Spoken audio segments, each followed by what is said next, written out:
Thank you for joining us for episode 10 of the Survive and Thrive Challenge. I'm Laura Brandao, the president of AFR, and I would like to introduce you all to our wonderful challengers. From California, we have Andrew Pawlak, the co-founder of the CEO of Leap Pops. From Louisiana, we have Michelle Vaughn. She's the broker owner of Paradise Mortgage Brokers. And from Michigan, we have Michael Walton. He's the Director of Wholesale Development at UWM. For those first timers, let me explain why we're here and what we're looking to provide. On the first weekend of quarantine, my good friend Seppi, the CEO of Tego, reached out to me in a bit of a panic because she was 2 weeks away from a big project launch and her entire team was sent home remotely. But then when she reached out to me, she was very surprised to feel that I was in just as much of a panic, mainly because the entire mortgage business was in total chaos at that time. I started speaking about market volatility, warehouse lines, liquidity. And at that moment, Seppi said, "Hey, Laura, wait a minute. If I'm feeling this way and you're feeling this way, maybe everybody in our industry is. How about if we start something where every week we gather different people and we hear their insights?" So we've been doing this, unbelievably enough. This is the 10th week. And each week we have the challengers from the previous week nominate their next challenge so that way they can come on and share their insights. So tonight, we're going to hear from these three wonderful people to get their perspectives and see how all of this quarantine has affected them professionally and personally. So first up, Andrew, the last few weeks have certainly brought a lot of change. How has this affected you personally and professionally? All right. Thanks for having me. When it first started making its way around that this is going to be kind of a big deal, I don't like to believe stuff that's in the news very much. So I was kind of like, whatever, I don't know. I'm not buying it. We'll see, or we'll see what's happening. And then all of a sudden we're having to close the office down. We had just recently expanded and opened up an office that was like twice the size. I had just hired a whole group of people. There's like new hires that had just started a couple of weeks ago. And then we're coming in and all of a sudden we're sending everybody home. And I realized that I'm not really taking this too seriously, but I just saw the look on some of my team members' faces and some of the younger people, and they looked a little like scared and nervous. And I'm starting to realize that like I might be dismissive about this, but like my team, and there are a couple people here that genuinely have a look of like semi kind of panic. So not only do I have to, I feel like, obviously show that I'm not too worried about it, but also just maybe be kind of supportive and more empathetic. Like I might be like poo-pooing it, but like someone, I'm not going to name her, but she genuinely looked scared. And so I was chatting with her about it and I was like, "Hey, are you okay?" And she's like, "Yeah, I'm a little nervous." So I was just started to realize that, hey, this is real, even if I'm not too concerned about it personally. And I think it's kind of being overblown. We'll see, this is an early stage of it. I'm just kind of, I guess, maybe skeptical of stuff in general when it comes to the panic about it. Being in San Diego, we never ended up getting hit very hard at all out here. We're not in a city necessarily. And so much of San Diego is not the condensed city.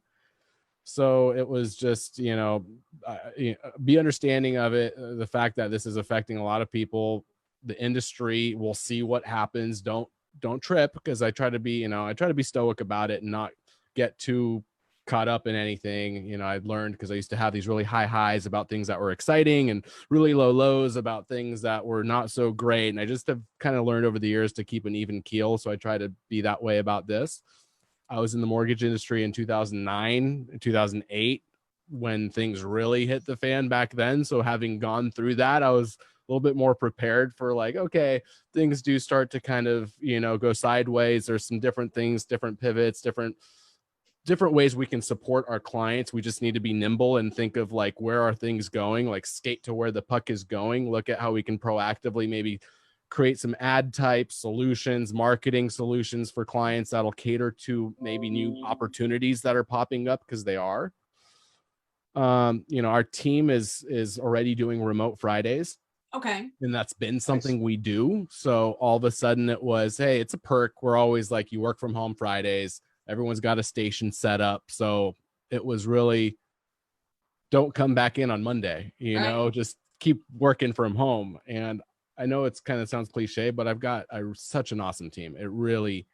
They're amazing. We're all on Slack. We all have meetings. I've got a really great COO, Rosa, who is my partner, that helps manage all this stuff. So we were able to adapt and grow. And it really hasn't had a huge impact on us. So I'm lucky in that way. And I just, I'm really happy that our team has been able to adapt and just do everything online. So even your new team members, you had said that you were in a hiring spree and you were growing and you were building. So did you just kind of adapt to, okay, we're just doing it online and we're just going to be able to communicate this way? Yeah, so much of what we do is we document as we go. We have training, we have Zoom, we have intercompany Slack. Like we're on there all day long. We have all kinds of different channels for support, sales, service, tech. Like it's just popping off all day long. There's almost 50 people in there at this point, and it's just all day. It's nonstop. So we really tried to increase communication. We're not in the office to see each other and meet eye to eye. So let's just keep doing everything we've been doing, support our clients as much as possible. From what we do as a business, there wasn't a negative impact. If anything, there's more people online and there's more screen time, more people on their phones. So we didn't see any kind of dip or decrease in leads getting generated or opportunities for our clients. In fact, in many cases, we saw reports of increases. That's great. So, we were just kind of like, okay, let's see how it plays out. And overall, the impact has not been, for us, luckily, hasn't been too bad. That's great. But it sounds like you've tested the system in terms of being 100% remote, and that was successful. So that's great.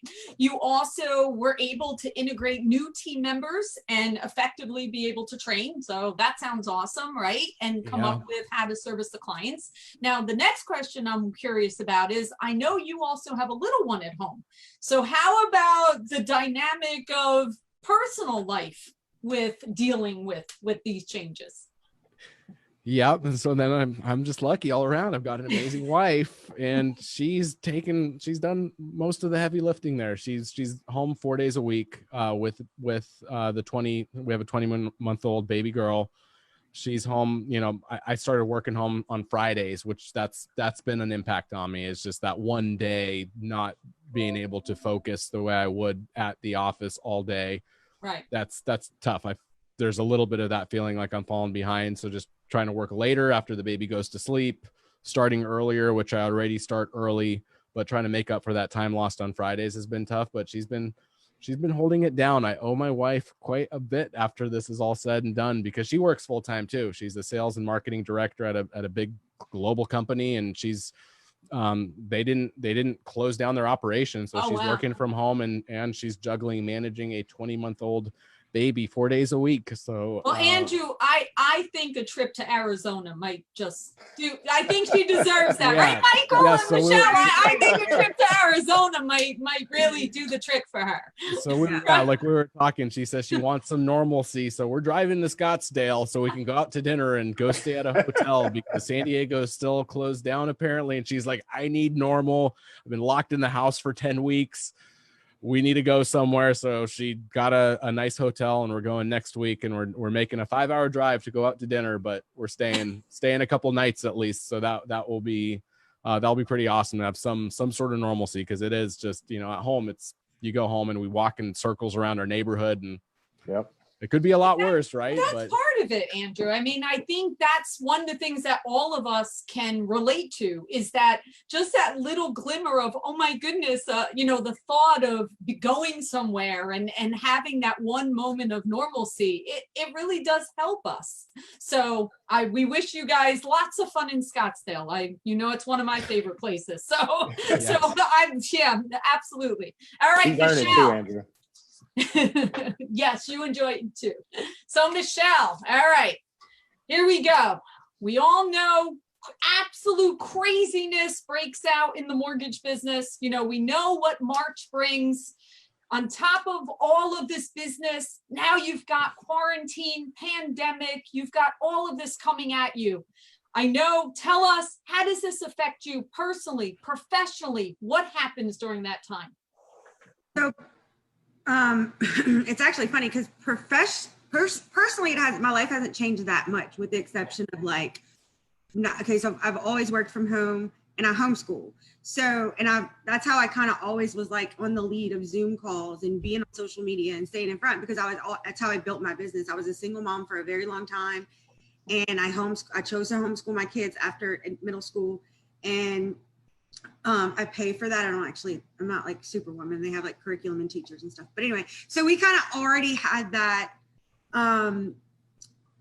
We already had that done, but I am extreme extrovert and I like people, and like, y'all have ever seen me at events, I talk to everyone. I like run around in circles. I hug you. Like, I'm so awkward sometimes, because I'm like, oh, I'm not supposed to be standing this close to people, but I just don't. Like, I'm just an extreme extrovert. So mentally, I was going through severe withdrawals, because I'm like, I need people. Yeah. Because even though I was operating at home, we go to eat sushi and hibachi all the time. We'd go to movies. We'd go out. I'd go to I still go out to the local things with my girls, or, do those things. I go to the spa all the time. So those are all my outs away from the mortgage world, right? Yeah. So those are my escapes to get away. And so I was fine at first. I got this down pat, because I already do this. I already Zoomed. I already, work from home, right? And then after about 3 or 4 weeks, I was like, I'm not going to survive this. It was very hard. And they're loosening it up a little bit here. I think we're like at 25% capacity. But like I said, we are going deep charter fishing this weekend in Brandao. We're like, just go on the boat a couple days. So professionally, it was literally, Association of Independent Mortgage Brokers and lead pops, and I have a new CRM and all these things. Yeah. My business just woo. I mean, we were going through a pipeline of clients today that to try to get apped in, and I got 14 clients to do tomorrow, new people that I got to get. So putting in the system, that's part of Zoom, Michelle. Oh, good. Don't worry. Come here, Lenny. Show him the bird. All right, so that's my niece, Lenny. Aw. She has a new duck or bird or something. So we live on the farm. Anyway, no. That's awesome. I love that. But anyway, so I was like, I am failing at every single thing, because I just didn't have enough hours, even working 18 hours a day. I was literally crumbling at every task that I was doing. So my biggest thing is, I was like, I can't do it alone anymore, and I got to hire good. And so I kind of just, got lucked up with a good team now, and it's been over a month, and we're pumping out loans, and it feels really good. Oh, that's awesome. It feels good to be able to complete something, where I was. So look at what's happened here. Okay. Yeah. So obviously we've got this pandemic, but we've also got more volume than we've seen, in a very long time. And here we are, each person here, all experiencing, yes, you have a little bit of a challenge, but you're also seeing all this positive come out of it. You're seeing the realization of Michelle going, wait, I can't do this anymore by myself. I need a team. I need support. I need better systems. I need to figure this out. And that's what you did. So That's great, Michelle.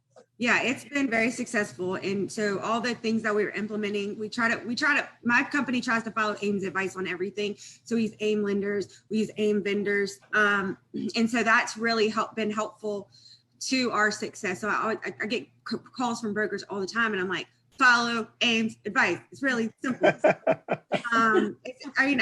It's no rocket science. Whenever they give us stuff to do, I use the tools. And, I've gotten a lot of new lead pop stuff in recently. I'm like, oh, I didn't even know where these people come from. So it's a really, my thing is taking the advice that our leaders give us, implementing them and following suit, and you will be successful. It's a very simple formula that very successful people have put into play and built an organization to help us all grow. And so you can fight it, or you can, right, do what they say. And I just choose to win. That's awesome. There you go. All right, Michael. So again, here's Michael at UWM, which we all know you guys got crushed with all this volume and all this change and all this happening. And you guys are doing amazing things over there. So tell us, professionally, personally, when this first happened, what was that initial reaction? Which I like Andrew's, when Andrew said, hey, I didn't want to believe that this was actually, like, I thought this was fake news, or I thought they were just hyping us, right? They were just, and I think all of us, honestly, we all felt that way. I mean, I know, Andrew, I met you physically face to face the first time at AIM Activate, and look, we were all shaking hands and hugging each other and all standing next to each other. And then it's like, oh my God, we're in quarantine like the week later. Yeah, right. A week later. And we're all going, wait a minute, what did I just do a week ago with a bunch of strangers? So I think we all were thinking that and hoping it maybe even. So Michael, tell us, how was your experience professionally and personally? Well, I mean, the same as what you just said. Initially, it's the shock of it. Like there's no way that this is real. There's no way this is happening to us right now. And I think it brought globalization into a realization for me, like, hey, what happens overseas actually does affect us. Right. So that became more real. But professionally, I think we're all kind of singing the same song a little bit. In the midst of the chaos, I know, we had a bumpy making some changes immediately to kind of adapt to the market, sure. But it was actually great in the sense that we made some immediate changes that may have had some stumbles in the moment, but it gave us the footing we needed to walk strong long-term. Right. And that part was huge because now, I mean, we're as busy as we've ever been, and even going into this professionally, I've had one of the things I do for the company is actually help people transition and help them actually open their companies and consult with them to expand. And what's crazy is I've had more people wanting to move over in the midst of this than we had the last 6 months combined. Think of how interesting that is, right? Because in one perspective, you'd be like, you would think people would be, I'm not making any change, right? I'm just going to stay put. But you're saying you're actually seeing people increase the looking for the potential of making the switch. Well, definitely. Well, wow. you got to think about the essence of brokering, right? Brokers find stability through options. Sure. And, not knocking other models or anything like that. But the reality is, if I work for a lender and that's the only lender I can use, as their appetite goes, my pipeline goes. Right. As a broker, if lender A changes their appetite, I have lender B, C, and D that I can still get my pipeline taken care of. So whereas some people experience a 40% drop in pipeline, brokers may have been 25 or 30. And so they were able to sustain a bit more. And people started taking notice of that because all of us are friends in this industry. At some point, we all come across each other. They started taking notice of that. And they're like, this might be the time to make the move because there's another side to this dip that we're experiencing in the market. We're going to come out of it at some point.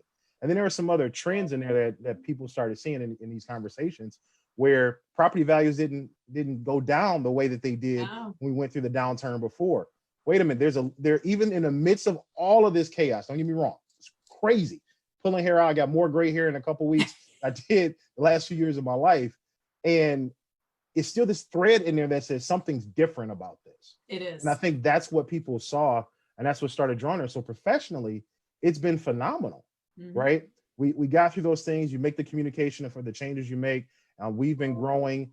Our business is booming now. Actually, we're doing more business than we expected to do. And maybe we were prepared for a down month and we're not actually having a down month. Yeah. So in comparison to what we thought. So things have been going really well. Personally has been a struggle though. Okay. So personally it was hard because, we have to perform at a high level. But at the same time, I'm balancing homeschooling my kids and them having to go to school at home. And my daughter is a daddy's girl. And she doesn't understand daddy's at home with me, but I can't go talk to him. Andrew, heads up, that's coming your way. How many years did you say? Mine demands a lot of puffs. That's about. I don't think that changes. I think that first decade is that. But I'll be in the midst of talking to someone and she'll come in and try and sit on my lap. Hey, daddy, can I go get a snack? And I'm like, I'm working, sweetie. And I love my daughter dearly, but that was an adjustment for her. And honestly, my daughter is a miniature Michelle. Like, she's a super extrovert. That's a compliment, Michelle. Look at she's going places. Exactly. And so she had to switch up, and I'm not seeing my friends every day. I'm not talking to people. Yeah. And that was a big adjustment for her. And in the midst of it, I'm concerned about their well-being. Like, how is this affecting them? Trying to be a good dad, trying to do the same thing you do at work with adults. Like, hey, I'm gonna be the stable voice and I'm gonna be that, but figuring out how you do that for kids. And then my 13-year-old blew me away. My 13-year-old actually stabilized me. So this kid, I'm talking to him about it. I said, I could never be more proud as a parent. And I asked him how he was doing with it. He said, Dad, life happens. You just got to figure out how to deal with it. And my 13-year-old stopped me in my tracks. And I'm like, what am I doing right now? And it was great that it happened, because we actually did lose family members, because Michigan was hit pretty hard, and we've lost family members. I actually attended my godfather's funeral via Facebook Live.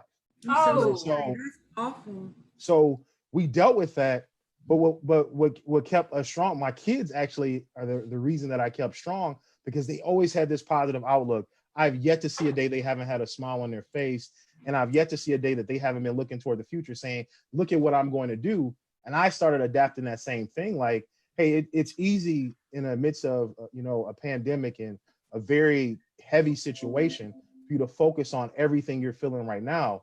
But it's a whole nother thing when you start to realize that there is something on the other side of this. And that's what my kids are actually the thing that stabilized me and started bringing me out. So I learned a lot of lessons from them in terms of how to look at life, throughout this whole thing. And it's something I probably wouldn't trade for the world. That is a true blessing. And I will tell you that there's so much joy in being able to learn from your children. And I promise you, they're teaching us lessons every day, just same as they're watching us and learning how we're adapting and what we're doing. So it works both ways. So Michael, thank you so much for sharing that story. That's truly a gift. It really is. All right, Andrew, now we made it through the initial, okay, this is what's happening. We've all made our adjustments at work and personally. Now I want to hear, okay, this is week 10 of Survive and Thrive. 10 weeks we've been doing this. I want to hear, what adjustments have you made, whether it's professionally or personally, that you're actually going to keep after all of this and, quote, our normal returns? Yeah. So, the team proved to me that I knew we were okay with a work from home type model. I was a little bit hesitant with it just being like something we can do as a regular type thing, but just with performance, everybody's just constant interaction and just being available and being there and just having a team I can really just trust and not have to worry about like what's going on, who's doing, are they doing what they're supposed to be doing? Like, that is not even a question. Like, it's really awesome to see that and to not have to think about it or worry about it. So I'm just much more open to hiring outside of San Diego, hiring, we've got team members all over the world in some parts of the business, but like our sales team, our support team, most of those people are located here in San Diego. And, you're just kind of restricted with that being the only place you can hire. So even though we've opened up an office, we've got room, we wanted to knock down the wall to open up that space and kind of move into that space as well, just because that office is available. Still going to do that. But I'm much more open and thinking about, hey, San Diego, there is a limit. SoCal people kind of like to hang out and chill and go to the beach. They don't quite have some of that drive, it seems sometimes, that I would want to see. So I'm really much more, hey, sales support, you could be anywhere in the country. Sure. If we have people that are committed and really on the same wavelength and we can handle this, obviously not just a one day a week type thing. It opens up a lot of opportunities to bring in talent and bring on great people to join Lead Pops, not just in San Diego. So it's now clear to me that can definitely be a possibility. So I'm excited to do that. That's great. Cool. That's awesome. And then Yeah. from a professional or a personal level, wife and I have been kind of wanting to get out of California for quite some time for just many reasons. It's just we're interested in that, so we're actually kind of talking about that again, and I think it might happen. I mean, I would still. You mean moving out of California? Yeah. Wow. Yeah. Oh my God, we've heard it here. This is a big deal. Not 100%. I went first. Now I have nothing. It's like if everyone. Michelle's like, oh, I got scoop here. If I don't have to, I can come once a month if I don't move too far away, like Nevada or Arizona, Right. possibly. If I come by, once or twice a month, and the team is so actively engaged, I feel like I can step away and everything's working really well. We're all coordinating, we're all communicating, things are happening. They haven't slowed down, they've picked up. Yeah. Maybe I don't have to live here, and that is kind of something we've been wanting to do and talk about. So now it's like actually opening up as this was the main thing keeping us here, is actually my job. We were talking extensively about moving out of state before the baby was born, and we decided to stay because of lead pops, and I felt like I had to be here. Sure. Because it's just such an important thing, and it still is more important than ever. But my being here isn't necessarily critical to the growth and the development and everything that's happening. So I think this has opened up my eyes that, hey, we can start talking about that again. So I'm think she'll be very happy to hear that, because I've been thinking about it over the last couple of weeks now. Is she watching? Is she? But you hadn't told her yet? I know, right? We've started talking about it again. But now I'm at a point where I'm like, hey, right here. I'm gonna tell her when I get home, babe, download Redfin again. Let's do it. Oh my God. Well, I hate to say it, but it's my favorite app for searching for homes. I love know Redfin. It's taboo, but it's a good app, and I liked it. It's a good one for searching. So, wow, that's We can connect great. you with a really good real estate agent if you need. Look at Michelle. She's got a referral. She has a referral for you there. Broker first. Once you get pre-approved, then you start shopping. oh yeah, of course. And I want to go out and look at houses and fall in love with something I can't afford first. So you need to get a mortgage broker. I can find you one. Beautiful. Let's do it. Okay. And they can use us to help you get pre-approved as well. Yeah. I mean, us or AFR. You have some options here. There You you guys- go. You can got you the guys do full my current- gamut right here. You guys do my current What's loan, program? Michael. Oh my God, that is great. Well, look at that, and that's awesome. And I will tell you, 3 years ago, I started spending the winters in Scottsdale because I don't like shoveling snow in New Jersey. And I will tell you, you can do it. There is no reason why you can't trust your team and still allow everything to happen and be able to have your great home life too. So kudos for you, Andrew. We're rooting for you over there. All right, Michelle, what have you changed, started doing? It could be professional, it could be personal. What have you done that you're like, you know what? This is good. I like this change. I want to keep it going. So probably pretty similar to hiring my team. And so I think the team allowed me to where like, I'm going to get off this call. I have like one more client call that I'm going to do. And then I'm pretty much getting all my work done in 10 hours a day. Oh, that's great. That's great.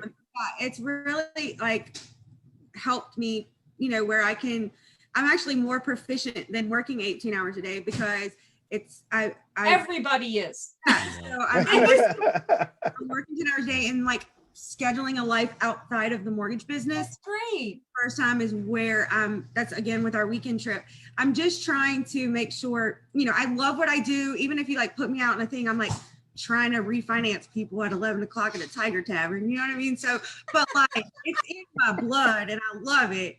But at the same time, Where do you do that? It's the Tiger Tavern? What is the Tiger Tavern? The bar. But like everywhere I go, if we go out, if we go to a restaurant, I'm like, oh, so you need a refinance, or oh, you need a real estate agent. Oh, you have a listing. Okay, it's really obnoxious that I do it all the time, but I kind of always find opportunity, and I'm really social, so I talk to people, and then it usually ends up in how I can help them with their mortgage.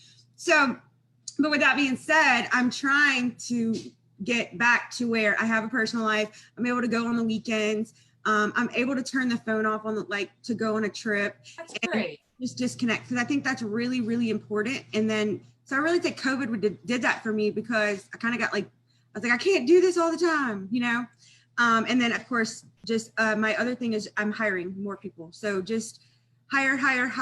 And we have a lot of loan officers that want to come on board with Paradise, and I'm just slow and steady growth. So That's great. We will see. That's great. Well, That's we wish awesome. you luck with having that balance because like you just said, I mean, Michelle, 18 hours a day for too long, no one is going to be able to keep up that pace. And so you did the right thing. You recognized it, you made a change, and take that time to enjoy it. As we all have learned, life is way too short.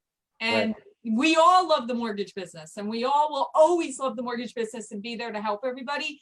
But you also have to sometimes take care of yourself. So great move. All right, Michael, what have you changed that you're probably going to continue to do? Well, I mean, I don't know if I have anything as good as announcing stuff I haven't told my wife, like Andrew. But I think, you know, the level of efficiency I gained, you know, through the midst of this, both personally and professionally. So I probably don't need to say this, but I mean, I've actually gotten more work done at home than I actually ever did in the office. And it's crazy because my day's scheduled out when I'm going to do different things. And I have a regimen, and I had to do it because I had to do the same thing with my kids to make sure they were taking care of the stuff that they need. And that was the only way to balance the two. And it's worked out well because now I have set times in the day, like everyone's taking a break. We're going to spend time together as a family. I'm going to get off at this time to make sure I can cook dinner so we can eat as a family. And, you know, we've changed where we would normally eat in the family room watching TV. Now we eat all our meals at the kitchen table as a family, and we talk about our days and what's been going on. And so me and my kids have actually become closer throughout this than we've ever been. We were already really tight.